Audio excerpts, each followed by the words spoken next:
And we're live. Today we're going to be going through March of 1996. Starting off with everyone's favorite, Rise to Resurrection.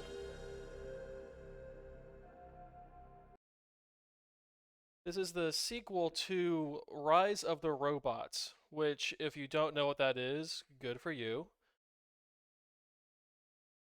Rise of the Robots was a fighting game for early PCs that has a bit of a reputation around it for being terrible. So, when it came time for the sequel, they got rid of their, somewhat unique fighting engine and just made this. And you'll see what this is pretty quickly. So for now, I'm going to bump the difficulty down to like 5. This goes from 0 to 23, which is very funny. So I'll bump it down to 5, and then before we quit out the game, I'll show you what the default difficulty looks like. Show you why I'm bumping that down.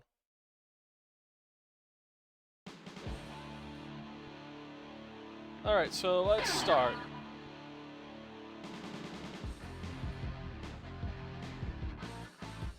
Now the first thing to notice is just how terrible this looks. And how kind of indistinct these robots are. Let's see here, we have Loader, War. Oh yeah, it's everyone's favorite character, War. Necroborg. Rook. Yes, Rook. Is that Rook or Rock? It's impossible to know. We have Crusher, Vandal, Salvo, Suiquan? I don't know, it sounds kind of offensive. Detain. Then we get Chromax. Steppenwolf, the villain from Justice League. Cyborg. Cyborg's kind of like the Ryu of the Rise series of fighting games. There's Deadlift, B1 Hyper, Lockjaw, Prime 8. Get it? It's Prime, but with 8 at the end, so it's a Prime 8. Can you guess what this is? No? Alright. Insane. And Driller. Where's that Griller? Is that Griller or is that Driller? I have no idea. Anyway, let's go with the standard option here of Cyborg.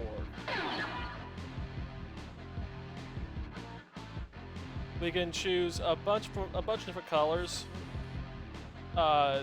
They went for the full 256 palette here, for no good reason, really. So actually getting into the fight ladder. So yeah, this is a fighting game. There's a fight ladder. It's a pretty long fight ladder. I don't know how far it goes. I only made it to the 7th fight before. And the first thing to notice on playing it is that it's extremely bad.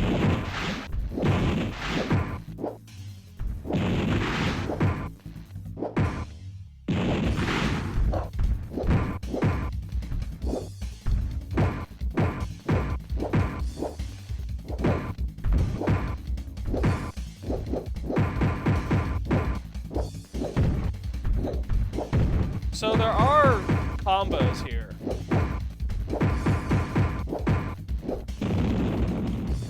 Let me adjust this volume. Cyborg wins.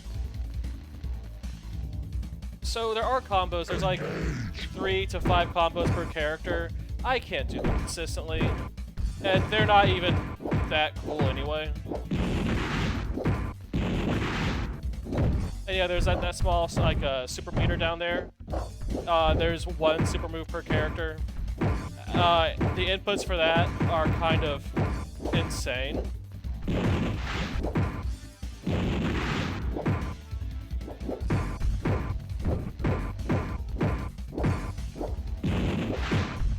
So yeah, you just end up doing that for a fight. Yeah, the executions. I don't know any of the executions. So, Cyborg wins. if you couldn't tell, this is a Mortal Kombat knockoff.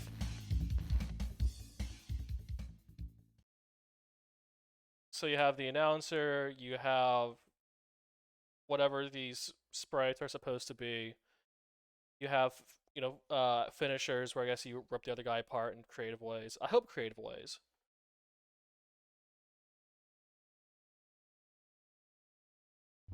But it's this, you know, it animates badly. The, something about the way these robots are standing is pretty bad.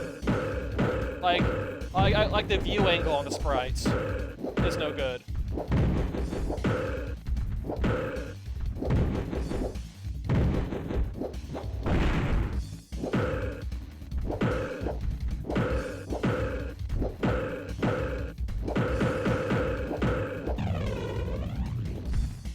Cyborg wins. Engage.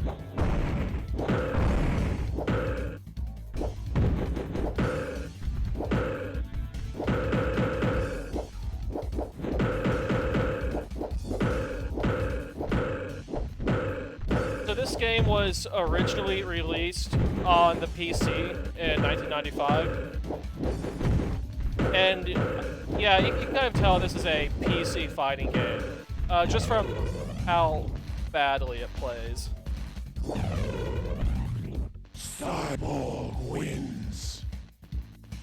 Somehow the PS1 version of this sequel looks worse than the PC version of the original game that came out in like '94.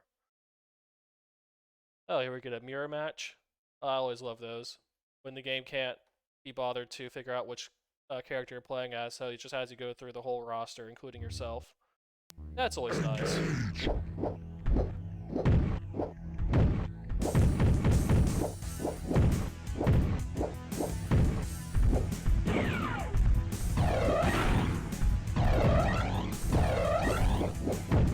So even though this is trying to be Mortal Kombat, my closest touch point is like the original Street Fighter, which I don't mean that in a flattering way. I mean that it's like as busted as the original Street Fighter, but in 1996. Cyborg wins. Engage. Yeah, in this fight, no matter who wins, Cyborg loses. Think about it.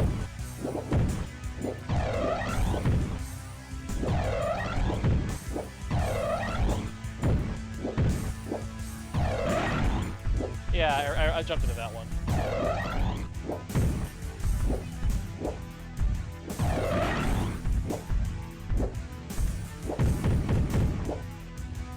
Yeah, so, again, I'm not good at this game, but what kind of sicko would be good at this game, I ask you? Because again, this is a really bad fighting game.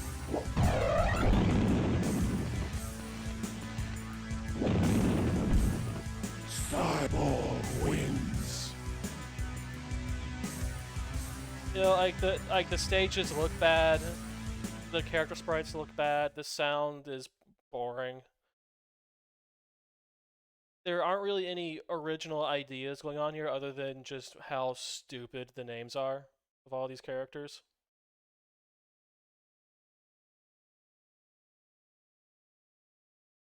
And this is pretty much without any redeeming value whatsoever. Engage.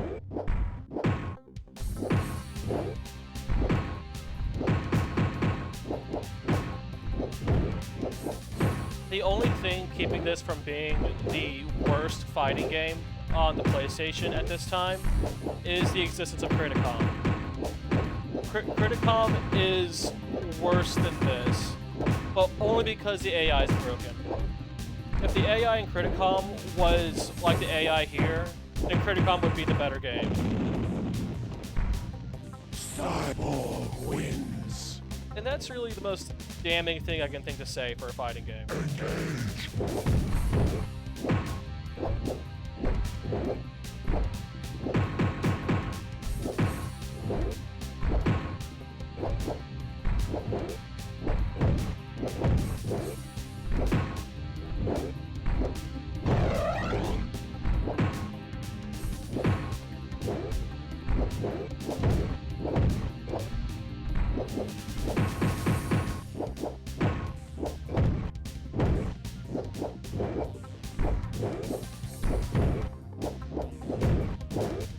So yeah, this isn't terribly interesting as a fighting game, and you know, at least I can quit the match if I want to.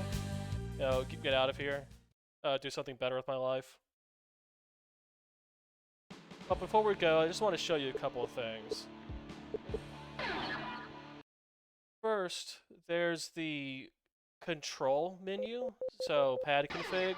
Well, I just want us to look at this for a little bit. So, punch 1 is square, punch 2 is triangle, then punch 3 is either L1 or R2, which are diagonal from each other. Yeah, and then for kicks you have the X, O, and then R1 and L2. That's like, this isn't saying if it's, you know, heavy punch and kick or low, mid, high punch and kick. It's just punch 1, punch 2. What is that? And having the threes be on diagonal buttons at the top of the controller is just weird.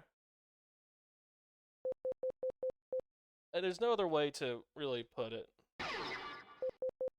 So yeah, that was difficulty 5 out of 23. If we go back up to the default difficulty here and try that fight ladder again.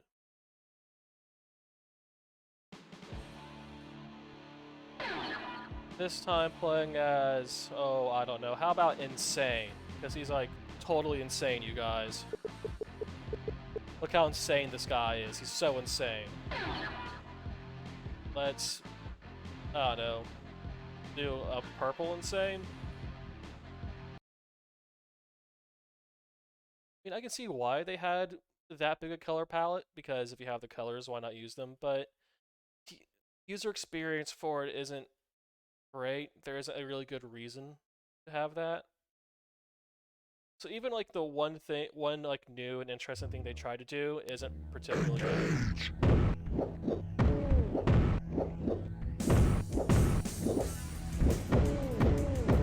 So yeah, our boy Insane here has, I guess, 2 baseball bats, because he's insane. So yeah, if you don't notice, I'm getting worked on the first fight.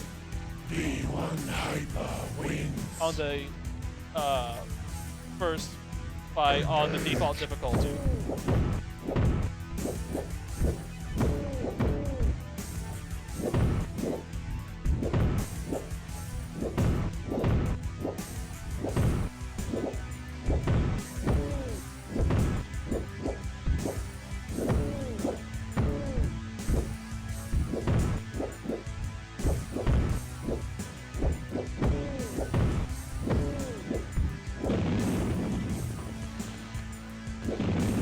Yeah, even the AI doesn't know how to do the executions. So this game is kinda bunk. There isn't anything going for it, really. And so there's no real reason for us to stick around any longer. Which means it's time to move on to the next game of our batch. We're now getting into the second week of March, 1996, with NBA Live 96. Oh, and from the chat, the box art was pretty cool for the 90s. The Rise 2 box art, I personally don't like it. Now, Rise of the Robots, that box art was pretty good. You know, it was minimalistic, it just showed Cyborg. It was like, oh yeah, here's a cool-looking robot guy. But the Rise 2 one with like the weird metal devil face, I mean, it's very 90s. You know, if you were like a teen in the mid-90s, gonna be like, whoa, totally radical, bro. Or whatever. You'd be like, that's Mondo cool. Or whatever kids said back then. Anyway, we now have EA Sports. And their virtual stadium, baby!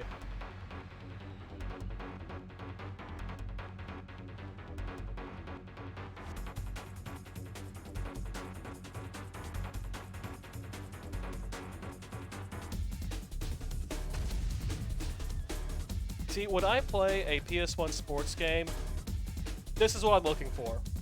Like, this exact aesthetic, this music, this CG, this editing.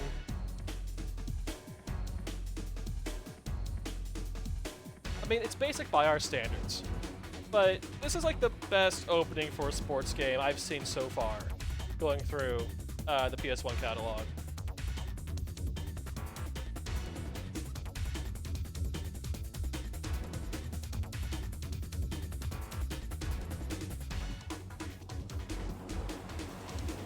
And really, everything about like the style of this game, from this to the menus, really starts to feel like the late 90s finally. And I can't believe I'm saying this, but I am so relieved that we're getting into the late 90s design standards. Anyway, so we have the setup here. You know, we can do single game, season, playoffs, you know, so on and so forth. There are different styles, you know, different difficulty levels. We can adjust the time. It's all standard options. Then we look here. You know, we get this stuff.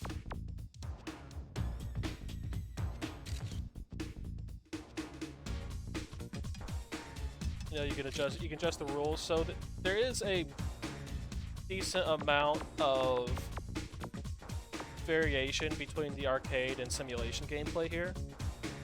So you can make this however fun or not fun you want it to be. You know, it's not quite, you know, like a modern racing game, like that we have just like the wide range of difficulty, but it's more than other games of the time. Which, oh, I don't want to mess with that at all. Okay. Anyway, let's just get into the season mode here.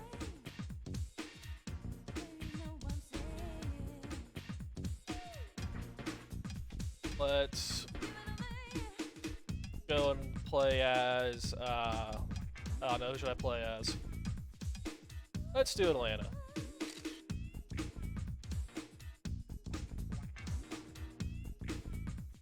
First game against the Pacers, so we can simulate, we can play it. The funny thing about playing in the season mode is you can play as either team. So I chose the Hawks to play as for this season, but I could play as the Pacers in this game if I wanted to. You know, this is where the 2-player comes in. The second controller can play the other team. But if you're playing single player, you could select a team, and then for every game of the season, play as the opposite team from that one, and just grief your selected team, and make them be you know, lose like 0 wins for the season. I don't know why you do that other than for the meme of it all, but it's very funny that you have the option. Anyway, let's stick with our with our good friend Mookie Blaylock. You know, gotta respect.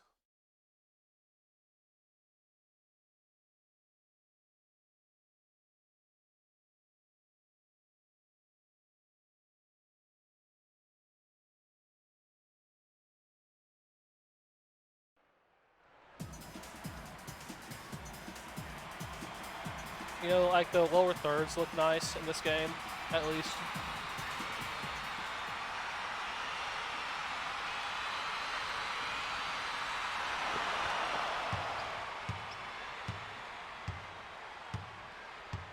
Yeah, so just like with fighting games, I'm not good at sports games. But neither is this AI, so let's do it.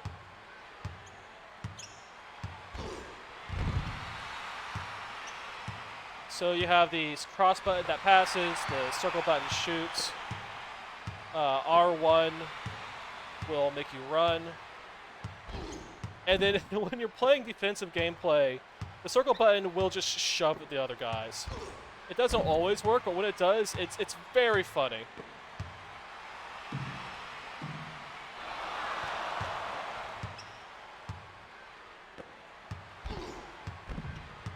There we go. So that's fun. I like that. That's enjoyable. That's just a good time. And I imagine when you play on like a simulation setting, you can't do that, which is why I'm playing on arcade. Because I want to go and just beat the crap out of this other team. Like that.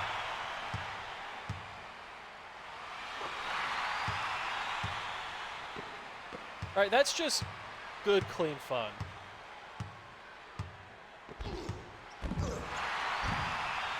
Like, how many concussions am I giving these guys?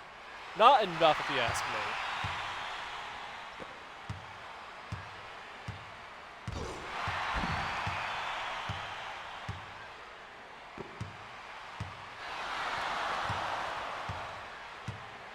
So yeah, you play basketball. You knock dudes down, you take the ball, you shoot the ball, you dunk the ball. The lower thirds will show game stats that are like context sensitive, which is nice. You know, when you compare it to something like, you know, the old NBA Jam style of game.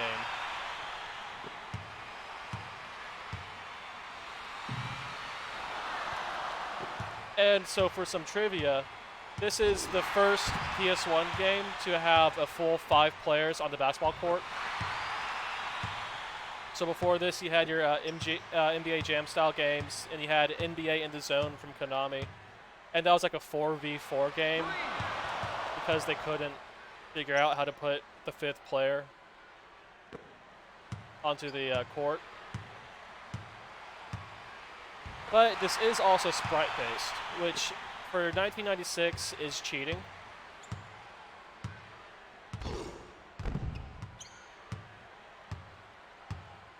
So yeah, just, you know, just assaulting Smiths here over and over again. Which is really like my favorite thing from any sports game so far.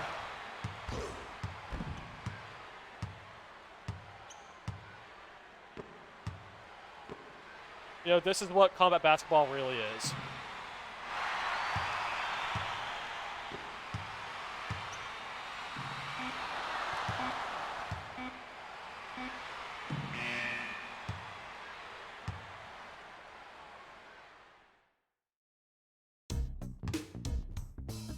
Also, I don't mind this music. This music's alright. You know, for being the 90s. There's very little commentary during the actual, you know, gameplay itself. So the sound design is a bit lacking here. Oh, wow, that made it. That's funny.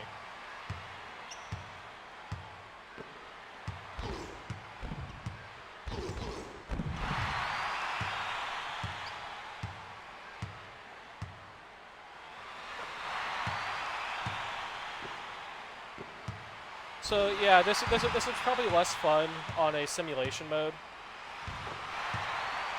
but I don't really care. You know, I can play with an arcade, just go through a whole season and just beat up every other team.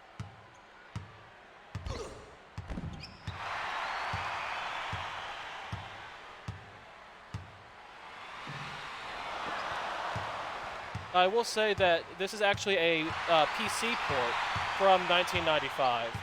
I guess EA wasn't too sure about this newfangled PlayStation thing, so they didn't really commit to it with their EA Sports games until 1996. So this is really last year's NBA Live I'm playing. You know, and there are nice things, like the way that it shows the name of the player who has the ball and the player that you're playing as. So it's not that hard to keep track of where everything is. Or, I mean, it's easier than in other sports games at the time.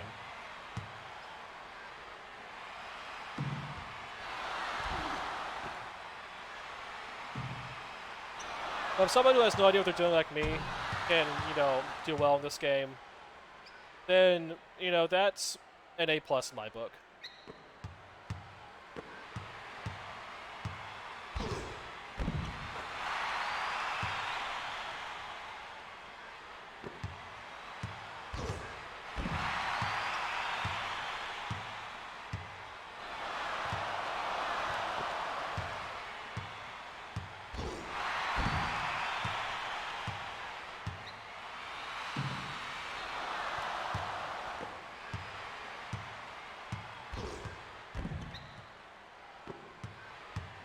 There really isn't too much else to say about this game.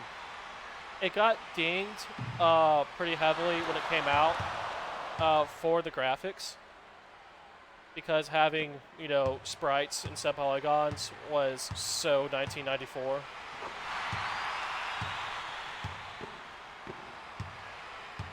But you know what? I prefer sprites to polygons in this era. I'm just going to say that. Come out and say it. Like, sprite-based games in the mid-90s are better than polygonal games in the late 90s. Because polygons sucked back then.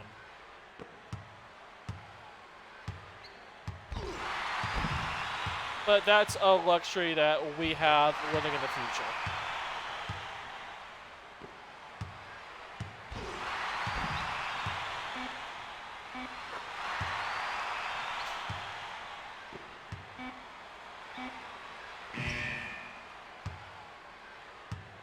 So now that I'm done concussing the Pacers for today, and this is we actually have more basketball to get through, because for whatever reason, Sony released their NBA game on the same exact day as NBA Live,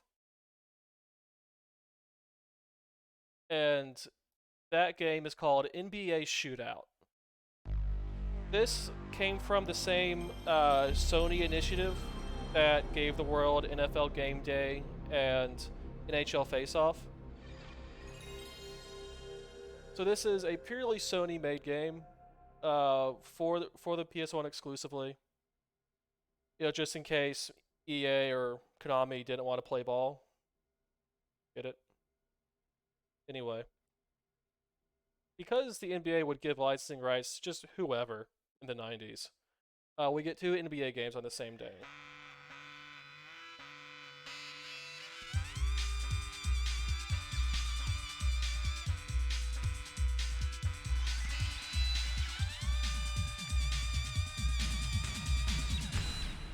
Now, this one has, let's say, higher production values, and most of the same options. You know, you have single game season playoffs. You know, you have simulation, an arcade. You have the same difficulties. And the menu does move around a bit better. You know, it's pretty nice. But, you know, just for comparison's sake, let's start a new season as the Hawks. And let's play against the Pacers again.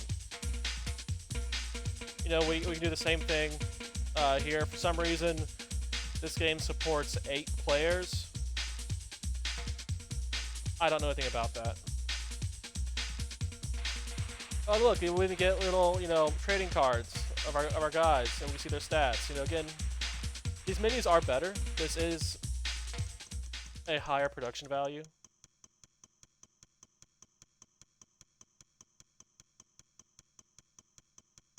If it doesn't lock up, and here we go. Please welcome your Atlanta Hawks. Judging by past performance, it looks like the away team has the upper hand.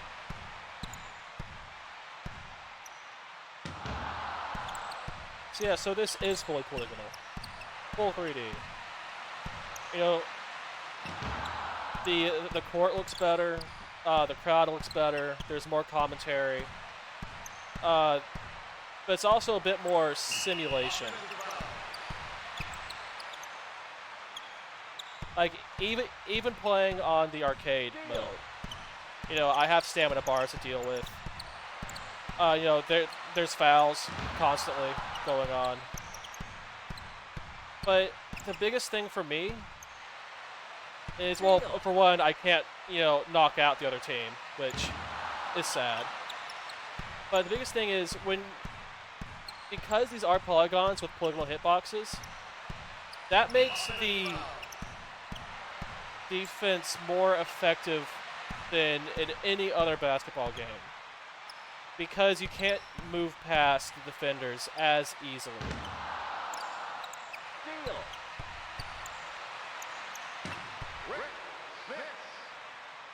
The stealing, because I can't just punch guys in the face, the stealing works kind of worse. Intercepted. Oh, and I pressed the wrong button because I thought it was cross. Whoops. Fantastic. It's actually circle to pass in this one. And square to shoot. In and out. There's like slow-mo replays, there's more camera angles, there's more commentary, it's shinier, it uses polygons. So again, it's a higher production value, but it feels significantly worse than NBA Live. And I can't get anywhere near the hoop usually. Because of the hitboxes, like I said. Ooh, terrible shot.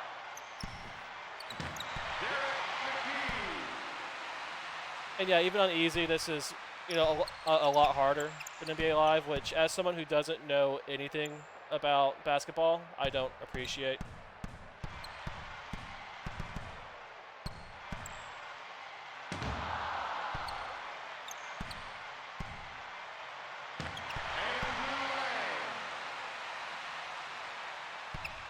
So this is a conundrum, because it feels significantly worse. This isn't fun at all. Block. Nothing about this game is enjoyable. Block. It's harder to tell what's going on because it doesn't highlight players who have the ball. It just highlights the player I'm controlling. Intercepted. Intercepted. And yeah, it just moves weird. It's like they focused on making it look good over making it play good. Which is why this game reviewed so well, of course, when it came out. Because people only care about how a game looks.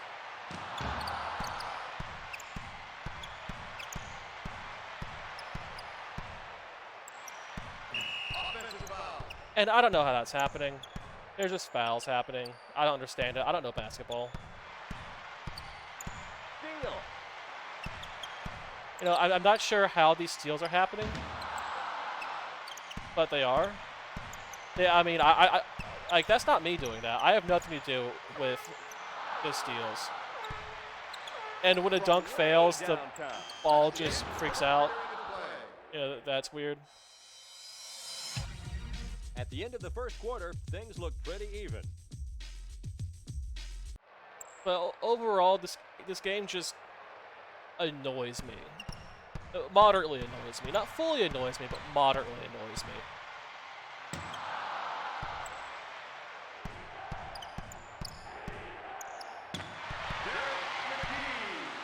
This is probably like a better simulation, if you turn on all the sim options. But I don't want that. Who wants that? I don't know anyone that wants that. Therefore, nobody wants it.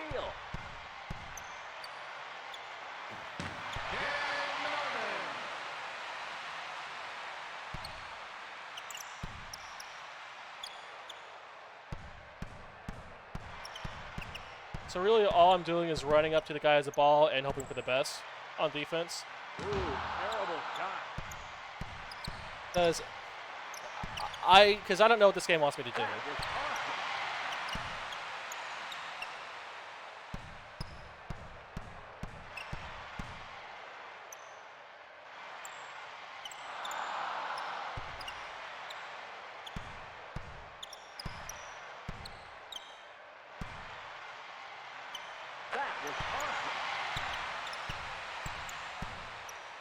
So apparently, this game didn't sell very well in North America.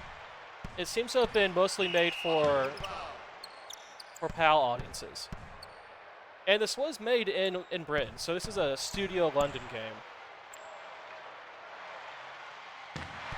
So, made in PAL territories for PAL territories, I guess. Whatever that's worth. But hopefully after seeing these games back-to-back, you can see why NBA Live ended up being the more dominant series.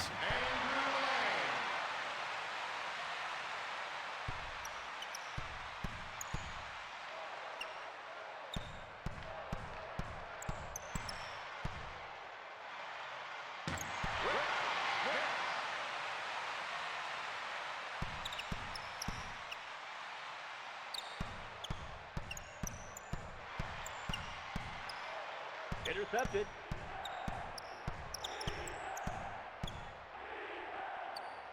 You know, like, am I supposed to be, like, going into a position to block the ball better? But it's moved so badly that I don't know. Fantastic.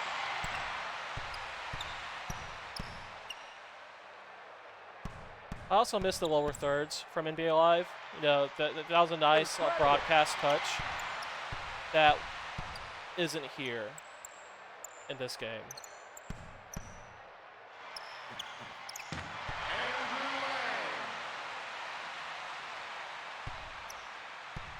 And the last thing I want from sports games is having to actually know what I'm doing. That sounds miserable.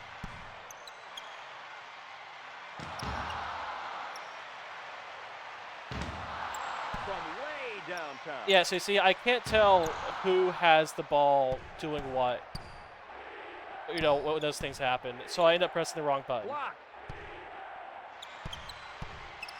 Steal.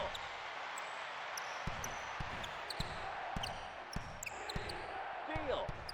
Yeah, just the UI is overall not great.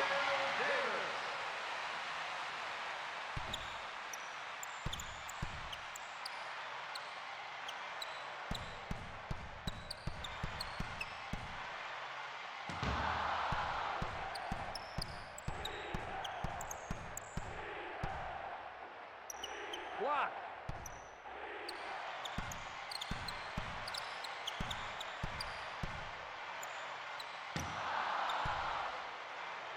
Yeah, I can't really even get close to the net. Steal.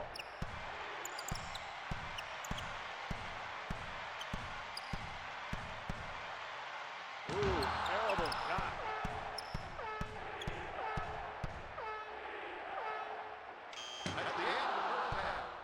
I don't have anything else to say about this game. I don't like it. With a close score at halftime, it's anyone's game. Which means it is now time for us to go to our final game for today, which also came out the same day as these two NBA titles, which is what I call counter-programming, because what we have here is Panzer General.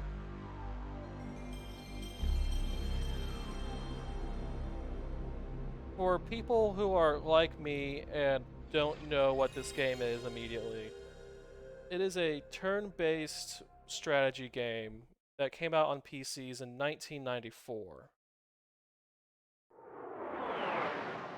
It gets a lot of credit for simplifying the wargaming genre in the West, because apparently the guys at SSI played a Japanese war game. Like, oh hey, this is actually straightforward and, you know, easy to learn.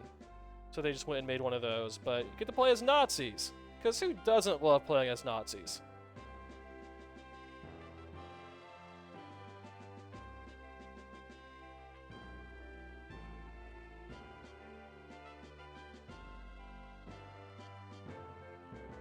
Yeah, we get this, you know, very moving video of, I guess, like Panzer 1s or Panzer 2s rolling around in like Nazi propaganda fashion. Yeah, there's a lot of unpacking to do with this game. That doesn't have to do with the actual gameplay.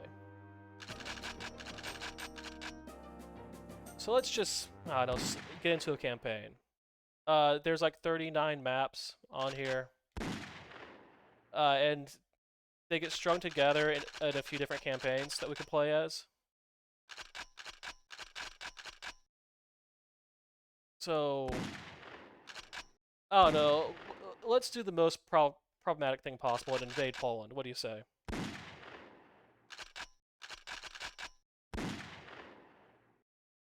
Your first mission in Operation Fall Weiss, the conquest of Poland, is to capture the key cities of Rudno and Lodz by September 10th.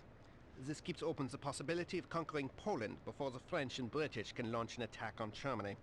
If these objectives are taken before September 10th, additional forces may be available to you for the assault on Warsaw. So if you thought Paradox was problematic with the way they handle historical subject matter in their games, oh boy. Because yes, we need to invade Poland because the British and French are coming. No other reason, no other explanation. You know, we're just this is entirely defensive. You know, something Lebensraum or whatever you call it.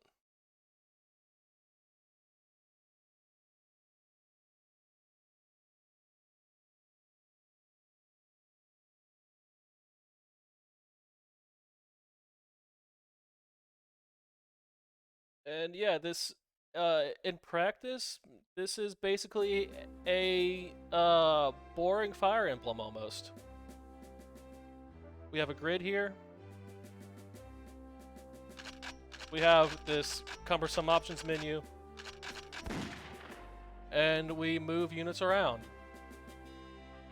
You know, these gray units are the Nazis, us, you know, I'm actually not going to go further with that joke. And then here are the Poles. We have to take 2 Polish cities in 10 turns. And that will require blitzkrieg gameplay, because this is not a small map. Even though it's the first map, it's not small.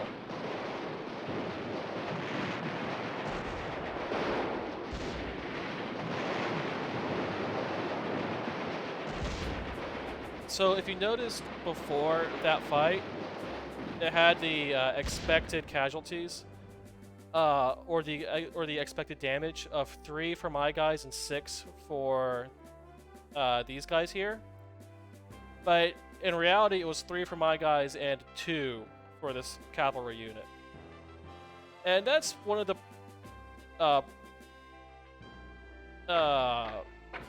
crappier things about this game.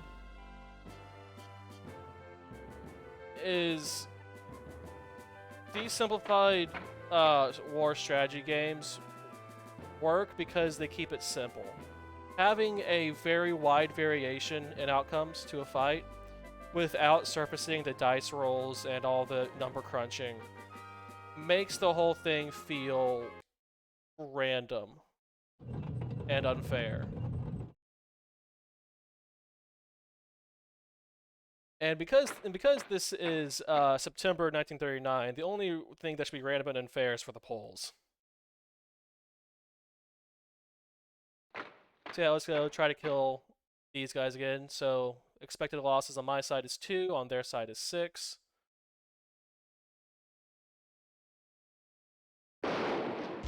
And these animations are pretty bad. There's not a ton of variation. Okay, so this time it was 1 damage on my side, and 8 on the other side. I guess that worked in my favor this time. You can never know if and when things will work in your favor. So anyway, you know, this map goes all the way over here and all the way up here. We need to take this city and this city. The cities are like towns in Fire Emblem, pretty much. And you see how far my units move in 1 turn, and I have 10 turns. And combat can go not easily, especially when trying to take a city. You know, like my Artie here. it moves 1 space a turn. When I have 10 turns, I can't get that anywhere useful.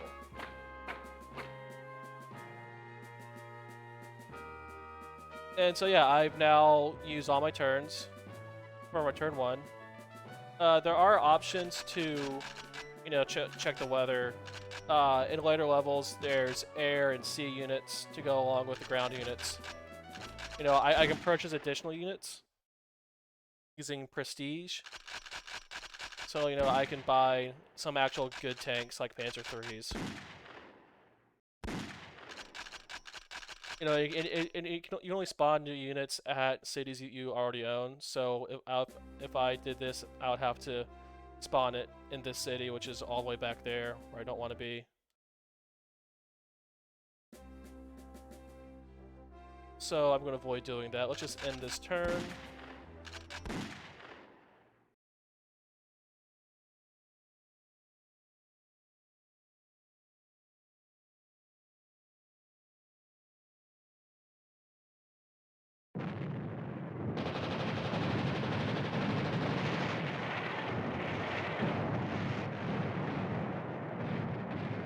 If you hadn't noticed, the animations take a couple seconds to load. And the number of animations that are going to be in this thing are such that there's going to be a lot of loading times. Yeah, you see that? That was like, you know, that had to think for a few seconds. So multiply that by like 100 per level. And this whole experience drags out quite a bit.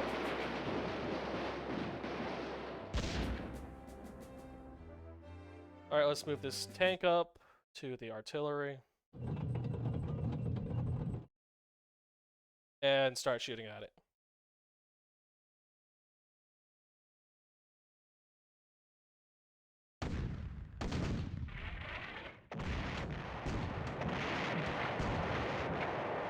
So that took heavy damage, and now it's running away from the city, which means it now will not protect the city when I go to attack it.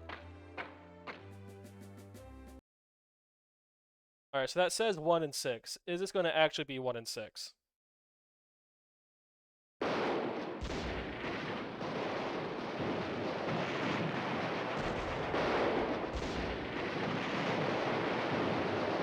That was 5 and 1. Almost the exact opposite of what it said. So yeah, that's lame. And for units, you can spend a turn to have them reinforce, so you can refill a unit's health, but it takes a turn. And again, in this map, I have 10 turns, and that's it. It's like I can't move this. That's great. That's really great. You know, the terrain modifiers aren't readily exposed, so you know, who the hell knows how that works. You'd think that roads and rivers mean something, but it's hard to see the consistent ways in which that's affecting things.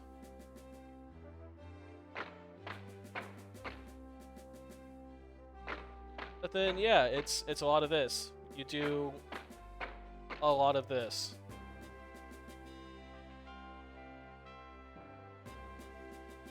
And turn again. Yes.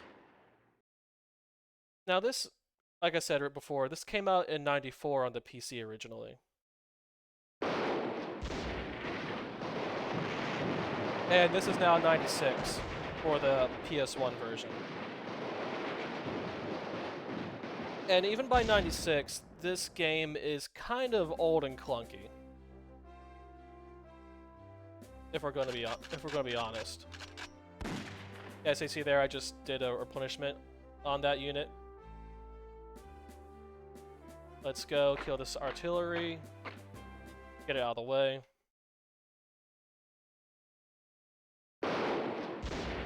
Because I think this is '96 is the year that like the close combat games started coming out. So, like, computer war games really came a long way in a short amount of time in the 90s. And, you know, according to some people, it's because of this game. I don't know the validity of that argument.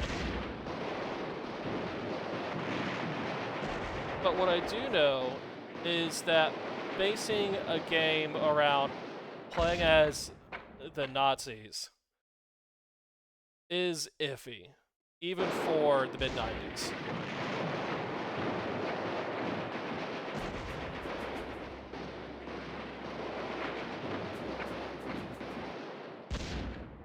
So yeah, turn 3, and I've now captured the closest city. And I need 7 turns to capture cities on the other side of the map. You can see where this starts to get iffy on the timing.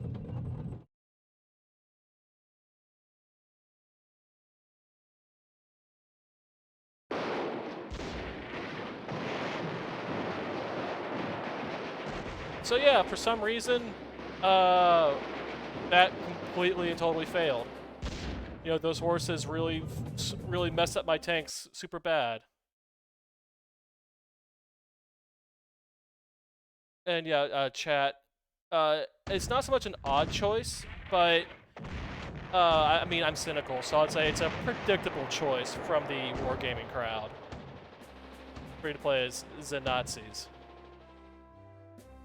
Alright, yeah, let's just keep dragging this artillery along. So we have, what, 6 turns left? 1, 2, 3, 4, 5, 6. Yeah, it's not going to get anywhere useful. Which is weird. Maybe, you know, make the artillery faster? Make it useful? Or is it... Yeah, I don't know. It's a bit messy. Alright, so I've done all my actions, but because I have this new city, I'm going to go ahead and purchase some Panzer 3s. Wait, hold on, that's the wrong menu. That's the wrong menu.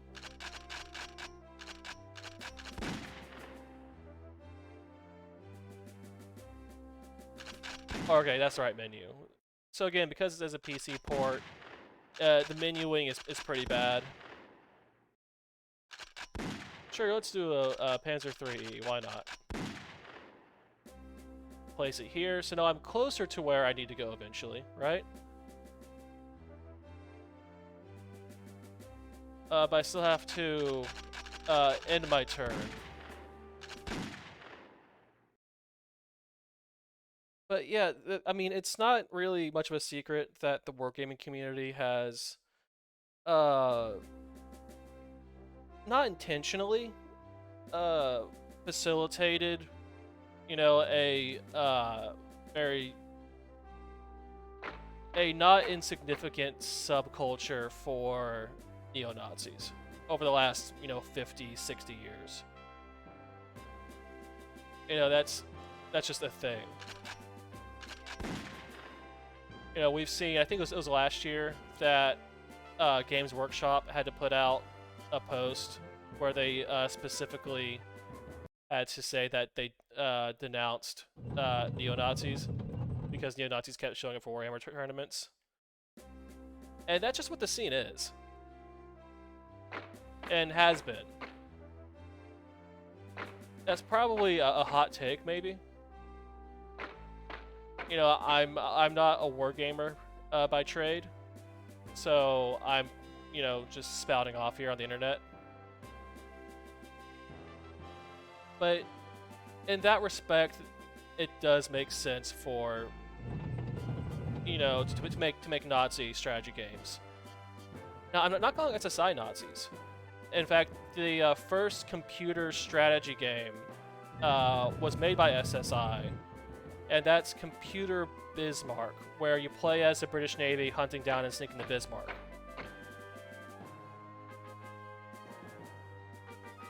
Yeah, no, just the entire wargaming scene is a bit cursed. You're absolutely right, chat.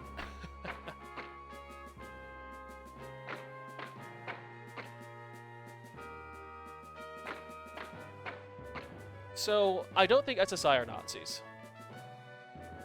But there's a certain degree in the wargaming culture of just, you know, traditionally, like, if someone's growing up in the 60s, you know, 70s, and wargaming, you use the game set that you had around. If someone showed up, you know, with a World War II game set, and it was, you know, U.S. versus Nazi Germany, 1944, whatever, someone has to play the Nazis. You know, someone's the Op 4, and the Op 4 have swastikas. So, in that respect, I can see how people from that time could grow up with, you know, this subculture, and just kind of be like, take a step back from the politics. You know, kind of treat this more abstractly.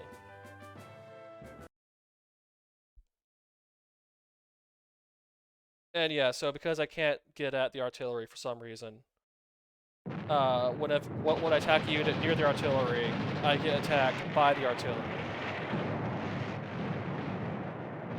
So even though the damage prediction there said 0-1, it was actually 1-0. Whoops. So by simplifying the gameplay, they kind of make it more unpredictable, or I guess much harder to handle, let's say.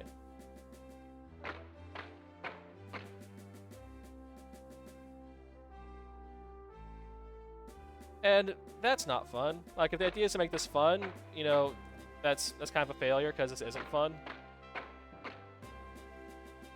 Anyway, let's go shoot some horses. So yeah, someone who spent, you know, the 60s, 70s, and 80s wargaming is probably just entirely desensitized to, you know, Nazism as a concept. Or like the Mongols as a concept, or, you know, stuff to do with ancient Rome, or what have you. You know, all the different wargaming settings you could have.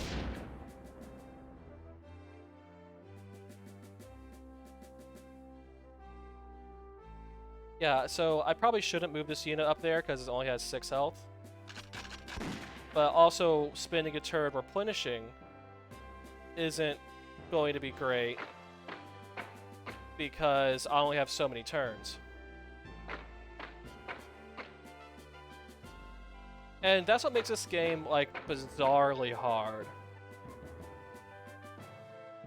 is the turn limit. Without the turn limit, you know, like, if it had, like, 5 or 10 extra turns for this map, you know, it'll be doable.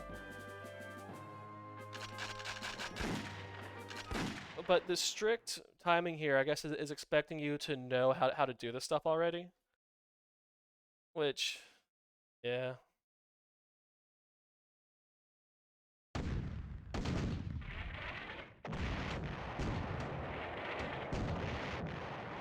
So we're halfway through this map.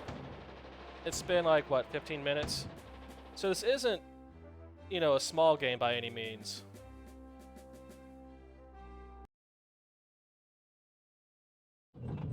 Yeah, see, that took a few seconds to think about it.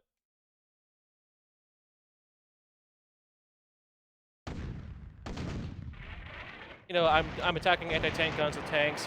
You shouldn't do that. That's bad. It's a bad idea. But I'm pressed for time here.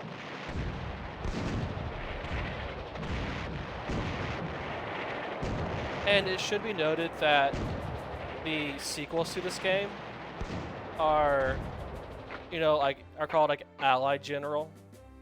You know, stuff like that. So the Nazism probably wasn't the point here for the developers.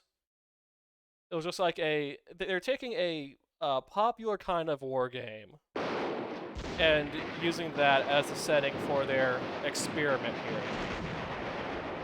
And you know, don't ask questions as to why that's a popular style of war game. It just is.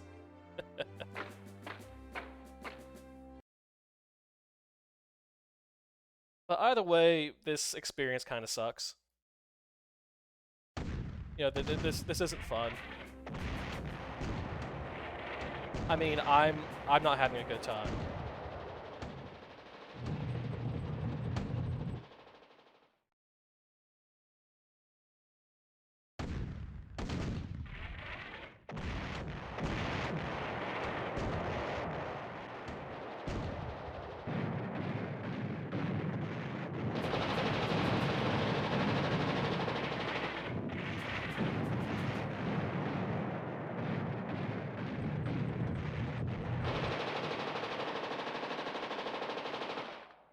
Yeah, there's not really much I can do here with this.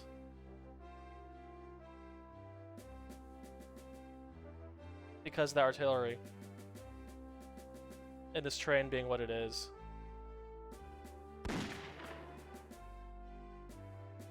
So this says controls badly, it doesn't look great.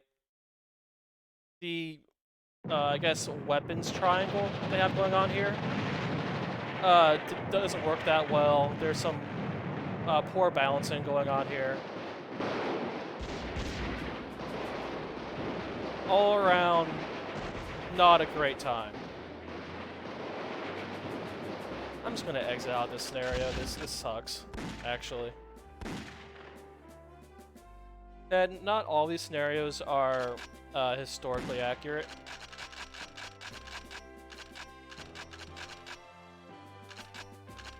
Actually, I don't know how to get out of this.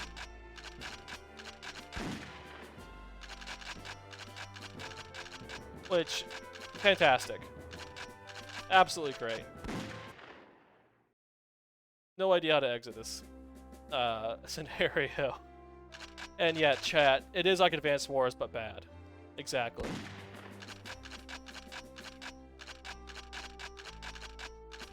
There we go. I have to go into a second submenu, or I guess a third submenu, and then go to quit game. Not exit, but quit game. UI design has come so far in the last 30 years.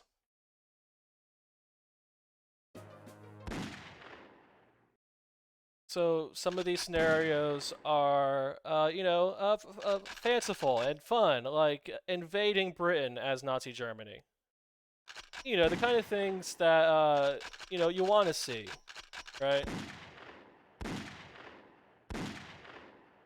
And stuff like, oh yeah, let's go and invade America, right? Because, you know, that's a fun and good thing to do.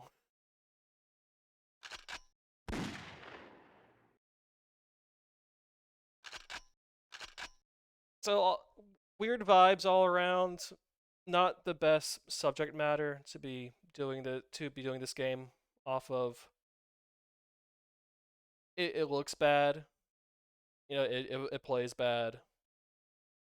It's already outdated by 1996. And yeah, just nothing to recommend it in any way at all. And that covers this batch of games. We've now made our way to the Ides of March 1996. And next week, we will be looking at a better strategy game, Romance of the Three Kingdoms 4, Wall of Fire. We'll be looking at Descent and The Hunt and Magic Carpet. Hopefully that will be a better set of games than this as we get through Q1 of 96. And I'll be streaming again on Saturday with some 3DO games from 1993 that you will not want to miss.